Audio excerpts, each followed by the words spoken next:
दोस्तों, आज हम new education policy of India के बारे में चर्चा करेंगे। चर्चा करने से पहले जो लॉर्ड मैकाले के समय से हमारी शिक्षा पद्धति चली आ रही थी, बिल्कुल उसको बदल दिया गया है और जो बेहतरीन शिक्षा पद्धति है, नैप न्यू एजुकेशन पॉलिसी है, संभावना है कि 2022 में उसे लागू कर दिया जाएगा। शिक्षा पद्धति के अंतर्गत पहला प्रयास है 1968 में किया गया था। उसके बाद में 1986 और 1992 में उसमें कुछ परिवर्तन किया गया। इसके बाद में 2020 में पहला सफल प्रयास कह सकते हैं हम इसको, जिसमें पूरी शिक्षा पद्धति को बदलने का प्रयास किया गया है। 2020 के अंतर्गत न्यू एजुकेशन पॉलिसी है, ये कस्तूरी रंजन की अध्यक्षता में एक कमेटी गठित की गई। प्रत्येक गांव में, भारत के प्रत्येक गांव में जनमानस से जो एजुकेशन शिक्षा है उसके बारे में विस्तार से चर्चा की गई और वहाँ से सुझाव इकट्ठा करके ये शिक्षा पद्धति है इसको लागू किया गया। तो इसके बारे में आज हम चर्चा करेंगे। शिक्षा पद्धति के अंतर्गत जो विद्यार्थी रट्टू तोता बन रहा हुआ था, उसमें कुछ परिवर्तन करने का प्रयास किया गया है, जो कि एक अच्छा सुझाव हम इसको कह सकते हैं। 2022 के अंतर्गत इसे लागू करने की संभावना है। जो पहले शिक्षा विभाग था वो MHRD मानव संसाधन विकास मंत्रालय के अधीन आता था और उसको नाम बदलकर मिनिस्ट्री ऑफ एजुकेशन कर दिया गया है। 10+2 की जो शिक्षा पद्धति थी, जिसमें 12 साल का प्रोग्राम होता था, उसको बिल्कुल बदल दिया गया है। अब उसकी जगह 5+3+3+4 जो प्रोग्राम है उसको लॉन्च किया जा रहा है। इसमें सबसे पहली बात जो आती है वो ये है कि फर्स्ट स्टेप जो है वो है फाउंडेशन स्टेज है। ये 5 ईयर का प्रोग्राम है। 3 इयर्स के अंतर्गत जो बच्चा है वो डायरेक्ट क्लाइमेट जो नेचर है उसके टच में रहेगा, चाहे जैसे आना है, जो कपड़े पहनने हैं। बच्चे को कुल मिलाकर बच्चे में जो स्कूल का डर है उसको दूर करने का प्रयास किया गया है यहाँ पे। और जो प्रोग्राम है वो 3 साल का है। नेचर टच में रहेगा, बच्चा प्रकृति से सीखेगा, प्रकृति में ही खेलेगा और प्रकृति में ही पलेगा। बच्चे का ऑलराउंड डेवलपमेंट करने का प्रयास किया जा रहा है यहाँ पे। तो 3 इयर्स बच्चा बिल्कुल नेचर के टच में रहेगा। नेक्स्ट जो 2 ईयर है वो फर्स्ट और सेकंड क्लास ये जो प्रोसेस है वो नो एग्ज़ाम प्रोसेस है। इसमें किसी प्रकार की कोई एग्ज़ाम नहीं होगी। नेक्स्ट जो सेकंड स्टेप है प्रीपरेटरी स्टेप है, 3 इयर्स का प्रोग्राम है। 3 इयर्स का प्रोग्राम है ये सेकंड। इसमें एग्ज़ाम स्टार्ट हो जाएंगे। इसमें क्या है, क्लास 3 to 5 का जो प्रोसेस है उसमें class activity plus study. Activity का मतलब यहाँ ये जो प्ले वे मेथड है उसके माध्यम से बच्चे को सिखाने का प्रयास करेंगे। बच्चे की क्रियाकलाप होंगे और प्लस स्टडी उसमें करवाई जाएगी।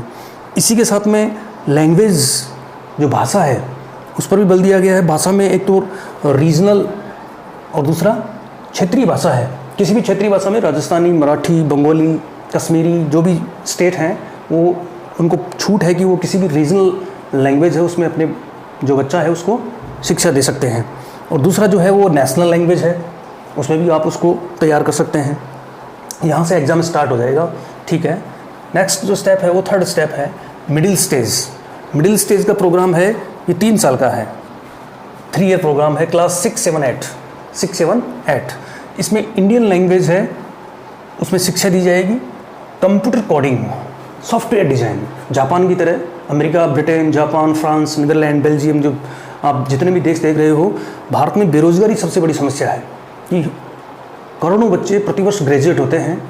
1.5 करोड़ बच्चे लगभग 12th पास करते हैं, लेकिन उनको हकीकत ये है कि अगर उनको बैंक का फॉर्म दिया जाए तो वो भी नहीं भर पाते हो। तो ये जो परिवर्तन हो रहा है बेसिकली इसी पर्पज़ को, उद्देश्य को ध्यान में रखकर देखा जा रहा है कि बच्चा जो है वो ग्रेजुएट या 12th पास करने के बाद में निश्चित रूप से किसी न किसी रोज़गार में अपना व्यवसाय शुरू कर दे। तो यहाँ जो ये पद्धति है वो कंप्यूटर कोडिंग की जो नॉलेज है, सॉफ्टवेयर डेवलप करना है, उसके बारे में बच्चे को शिक्षा दी जाएगी। क्लास 6, 7, 8, ठीक है। वोकेशनल ट्रेनिंग सबसे बड़ी बात है। जो भारतीय शिक्षा पद्धति है इसी में एक सबसे बड़ा दोष था कि जो बच्चा है उसको वोकेशनल ट्रेनिंग नहीं दी जाती थी। बच्चा ग्रेजुएट या पीजी करके भी बेरोज़गार होता था।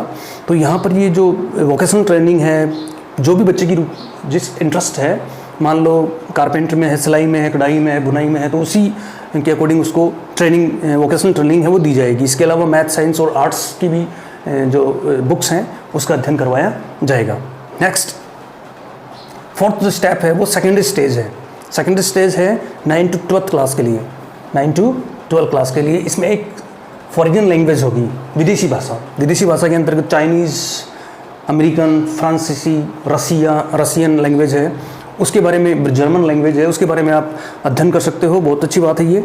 इसमें 9 स्ट्रीम होगी। सबसे बड़ी बात है कि 9th क्लास से ही स्ट्रीम जो है, साइंस, आर्ट्स में, साइंस है, आर्ट्स है, कॉमर्स है, ये जो स्ट्रीम सिस्टम है इसको हटा दिया गया है। इसका मतलब ये हुआ कि बच्चा है अपनी रुचि के अनुसार सब्जेक्ट का चयन कर सकता है। यदि उसको लगता है कि उसे अकाउंट्स पढ़ना है तो अकाउंट्स भी ले सकता है। यदि उसको लगता है कि उसे जियोग्राफी पढ़नी है तो जियोग्राफी भी ले सकता है। उसको लगता है कि ठीक है मुझे बायो पढ़ना है या फिजिक्स पढ़ना है तो वो भी ले सकता है। बहुत अच्छी बात है ये। विदेशों की तरह बच्चे की जिसमें रुचि है अकॉर्डिंग टू उसके वो अपना स्ट्रीम ले सकता है। इसमें देखा जाए तो सब्जेक्ट जो हैं आर्ट्स, साइंस और कॉमर्स है उसको हटा दिया गया है। मल्टीप्लाई सब्जेक्ट होंगे। वोकेशनल ट्रेनिंग इसमें जाएगी। इसी के साथ में मेंटल थिंकिंग डेवलपमेंट उसका किया जाएगा। मेंटल थिंकिंग डेवलपमेंट का मतलब ये है कि बच्चे को रट्टू नहीं बनाना है, बच्चे को ये उसमें समझ विकसित करनी है। इसके साथ में सेमेस्टर वाइज एग्ज़ाम होंगे। बच्चा क्या होता था कि साल में एक बार एग्ज़ाम लगती थी तो उसके अकॉर्डिंग वो तैयारी करता था और लास्ट में पढ़ता था बच्चा 1-2 महीने के अंतर्गत। पूरे साल वो पढ़ाई नहीं कर पाता था, तो उसके लिए 6-6 महीने के सेमेस्टर बना के उसका जो एग्ज़ाम है वो लिया जाएगा ताकि बच्चा पूरे वर्ष शिक्षा से जुड़ा रहे। नेक्स्ट लेवल की हम बात करें, 5th स्टेज है ये ग्रेजुएशन। ग्रेजुएशन है उसके अंतर्गत BA, BSc और BCom होता था, इसको हटा दिया गया है। BA, BSc और BCom अब नहीं रहेगा, ठीक है। सिर्फ ग्रेजुएशन जो है फर्स्ट ईयर के अंतर्गत आपको कोई बच्चा एडिशन लेता है तो उसको सर्टिफिकेट मिलेगा। सर्टिफिकेट बीच में भी वो छोड़ के गैप दे सकता है, इसमें कोई दिक्कत नहीं है। 2 ईयर का डिप्लोमा यदि वो कर रहा है तो उसको डिप्लोमा मिलेगा। 3 ईयर की ये कर रहा है जो तो उसको डिग्री मिलेगी। उस डिग्री जो है वो जॉब का आधार होगी, यानी कि किसी भी एग्जाम के लिए आप अप्लाई कर सकते हो, जॉब अप्लाई कर सकते हो आप। 4 ईयर के अगर आप कर रहे हो हाई उच्च शिक्षा तो उसको रिसर्च की आपको डिग्री मिलेगी। पोस्ट ग्रेजुएशन आप कर रहे हो तो 1 ईयर का है, और अगर आप रिसर्च छोड़ रहे हो 4 ईयर वाला तो आपको 2 साल की पोस्ट ग्रेजुएशन है वो करनी पड़ेगी। 10th का बोर्ड हटा दिया गया है, MPhil की डिग्री को बंद कर दिया गया है, और PhD है वो 4 ईयर की कर दी गई है। तो इस प्रकार से देखा जाए तो शिक्षा पद्धति में बहुत बड़ा परिवर्तन किया गया है, और ऐसा उम्मीद है कि जो शिक्षा पद्धति है उसमें काफ़ी सुधार होगा। Thank you.